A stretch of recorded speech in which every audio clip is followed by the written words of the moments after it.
So one of the things you have to consider when you're first getting your business cards is, what am I actually going to put on them? Well, if you aren't sure, we're going to be talking about some do's as well as some big don'ts coming up next.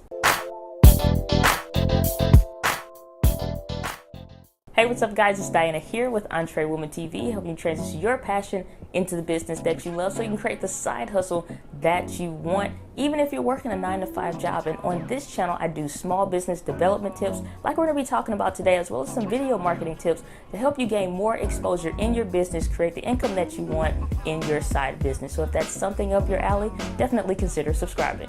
So today I want to talk about some do's, some don'ts, what you do want to put on the card, and some stuff to kind of stray away from that most people don't think about when they're first designing their card.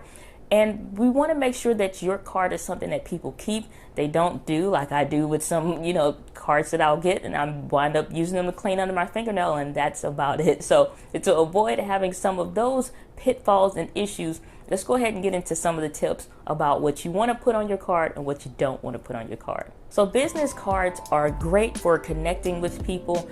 Even if you have a digital business card where you can send that mobile, or you have something where it may be downloadable or whatever. But especially when you're in person, there are a lot of things that you want to consider when you are sharing your business card. And so the one thing, of course, that you want to have on the card is your name. But the thing that you want to make sure that is right is the font. You don't want your name to be just super out there or super small to where it's taking up the entire card and that's it, and there's no room for any other content or context of what your business is about. So you want to make sure that your name, it's noticeable, but that it's not too garish or that it's not super small. You have to consider these cards are small and you're handing them to people in person. You have people that wear glasses like me. Now, my vision isn't that bad, but you do have people that wear Coke bottle glasses, and they have issues seeing, or even I have bifocals at the bottom of my glasses. They're invisible. I wasn't playing that line stuff. I didn't like that. But you have people that are looking through bifocals and they're maybe already having vision challenges and stuff like that, and really consider what the person on the other end has to deal with when they're looking for whose card does this belong, or whose business is this for, whose card is this. So make sure your name is visible, but not too garish and not too small. The second thing that I think is super important is your phone number. Some people feel kind of weird about putting their phone number on their card because they don't want people to call them and stuff like that. But that's why you want to have a dedicated business line. I know in the future I'll be doing a video about showing you how to get your own different variations for your business line, depending on if you're a one-man band or a solopreneur, or solo entrepreneur rather.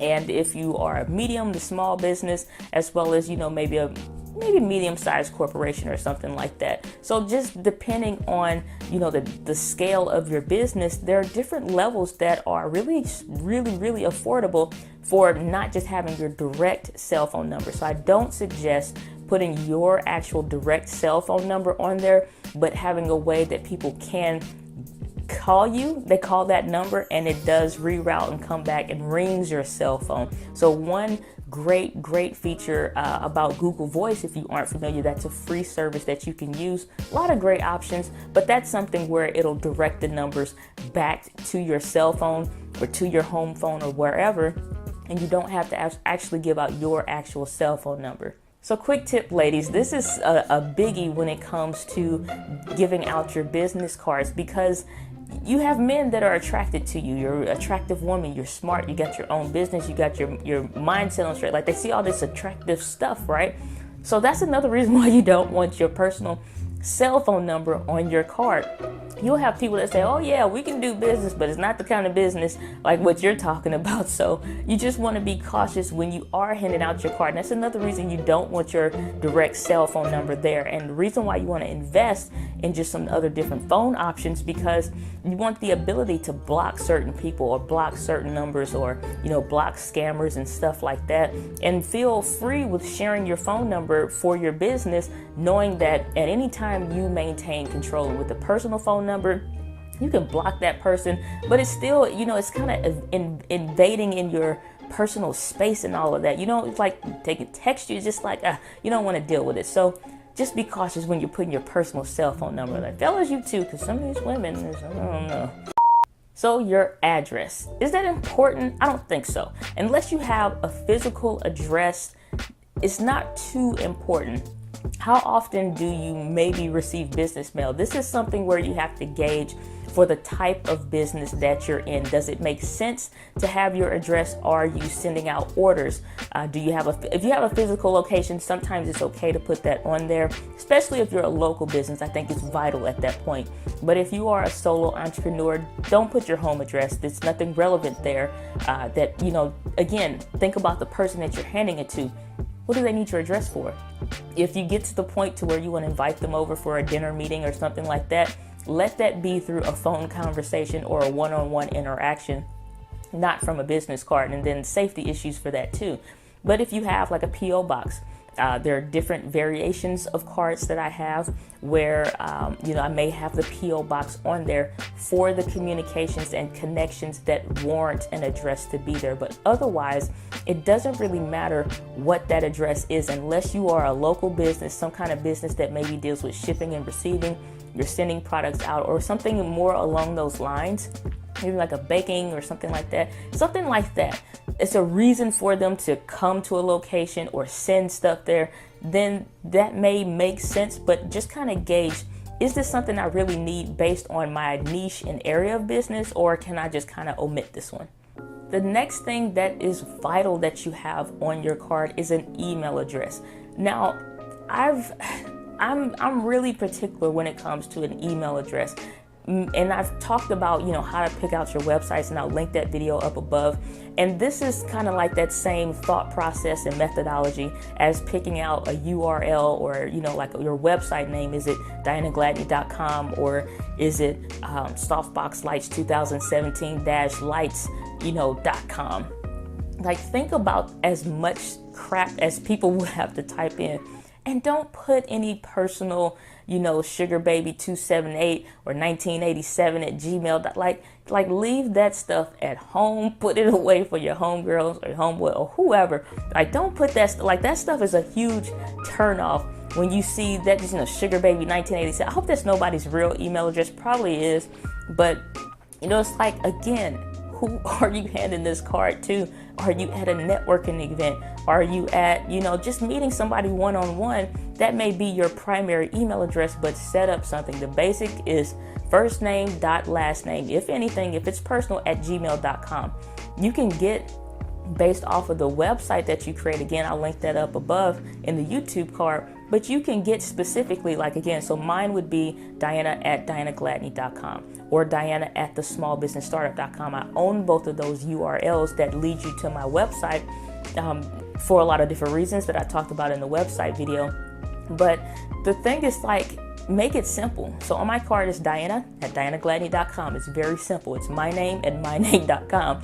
And so it could be support or hello at thiscompany.com. So make it simple, memorable, easy to type so that it's not a big headache, and don't make it so personal to where they are like, I don't remember what you gave me this card from, 3 weeks from now, but it's qualifying for me to clean my fingernails at this point. So take that kind of stuff into consideration when you're putting your email on your business card. Okay, so this one is pretty important. The context of what you do. What is your business about? Now on Vistaprint, and I'm not knocking Vistaprint, you can get some really great cards from there. From Vistaprint, they have sometimes these super cheap cards to where it'll be all brown and it'll be a mechanic or, just like a stock footage card and stuff like that. That's not okay. I disagree with using some of those different types of styles. It just looks tacky. Just to be honest, it looks tacky. Some people will get it and, they want something in their hand to hand out to people. I get it. But at the end of the day, it's not professional and it looks tacky. That's my ground. I'm standing on it. However, you can get some nice cards and get some nice images and, icons and things like that to put on your card so that people know the context of what your business is about. one good thing is to make sure that it's relevant. So one thing that they will try to do with those cheap cards is, if you're a hairdresser, they may have scissors or shears or something like that to show that, or a lady with wavy hair and, a pair of scissors to let them know that, First Cut Salon is the name, or is the, of course, it's a salon, but they're showing you some kind of imagery with it. It's okay to have something, but you really have to be careful about crossing that tacky line. It's like, is it something to where somebody's going to be dismissive of your card because it's thin, it's flimsy, it's, this garish color with this tacky font and all, it's like, I'm going to clean my nails with it. That's kind of the measure of the stuff that, when I get certain things, like I'm going to clean my nails with it. That's kind of where it's at. And that sometimes it's best for me to kind of redirect to not even get that card and waste that person's money, essentially, because it's not going anywhere. It's going in the trash. It's cheap, it looks bad, and it gives bad branding for your actual business. So don't do the cheap style icons or pictures and stuff like that. You want to have some context of what your business is about, but you want to make sure that it's tasteful and that it's universal. So whether it's a man or a woman, they understand clearly what it is that you do, what your business is about, and it's pleasing to the eye.